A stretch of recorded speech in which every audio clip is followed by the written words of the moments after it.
Copy trading on Deriv cTrader enables users to copy the trades of experienced traders, allowing beginners to benefit from expert strategies. Here's how to get started.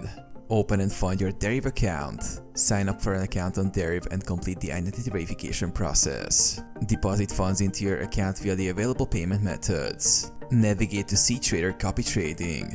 Log into your Deriv account and go to the cTrader platform.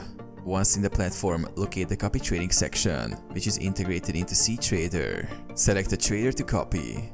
Explore the list of available professional traders on cTrader. You can filter by performance, profitability, and risk level.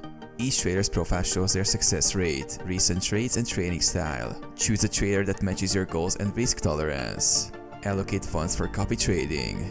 After selecting a trader, decide how much you want to invest in copying their trades. Your chosen trader's positions will be automatically copied in real time, proportional to the amount you've allocated. Monitor and adjust your copy trading. Regularly check the performance of your copy trades and adjust the amount of capital allocated or switch traders if needed.